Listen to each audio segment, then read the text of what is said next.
বিশ্বকাপ ফুটবলে আর্জেন্টিনা মিশর ম্যাচে পক্ষপাতমূলক সিদ্ধান্তের অভিযোগে এবার ফিফা সভাপতি, ম্যাচ রেফারি সহ প্রায় ২০ জনের বিরুদ্ধে নোয়াখালী সুদারাম মডেল থানায় লিখিত অভিযোগ দিয়েছেন এক তরুণ। একই সঙ্গে ৫ কোটি টাকা ক্ষতিপূরণ দাবি করেছেন তিনি। কিন্তু প্রশ্ন উঠেছে, অভিযোগের ভিত্তিতে পুলিশ কি ফিফার বিরুদ্ধে আইনগত ব্যবস্থা নেবে, নাকি এটি কেবল ভাইরাল হতেই এমন কাণ্ড ঘটিয়েছেন তিনি? এমন প্রশ্ন ছুড়েছেন নেটিজেনরা।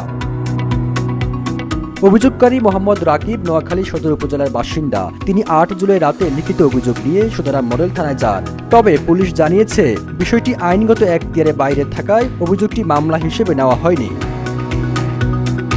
প্রতি সপ্তাহে সর্বোচ্চবার বিকাশ পেমেন্টে ৫০ জন হবেন পেমেন্ট চ্যাম্পিয়ন। জিতে নিন টিভি সহ আকর্ষণীয় সব প্রাইজ। লিখিত অভিযোগে রাকিব উল্লেখ করেন, আর্জেন্টিনা ও মিশরের মধ্যকার ম্যাচে রেফারি ইচ্ছাকৃতভাবে একটি দলকে বিশেষ সুবিধা দিয়েছেন, যার ফলে তার প্রিয় দল মিশর পরাজিত হয়েছে।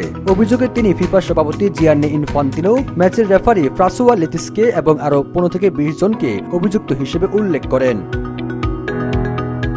রাকিবের দাবি, ম্যাচে অন্যায্য পেনাল্টি, বৈধ গোল বাতিল এবং মিশরের খেলোয়াড় ও কোচিং স্টাফের বিরুদ্ধে পক্ষপাতমূলক সিদ্ধান্তের মাধ্যমে ম্যাচের ফল পরিবর্তন করা হয়েছে।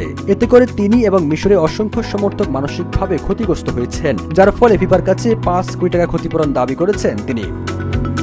সবুজ আলম, ইত্তেফাক।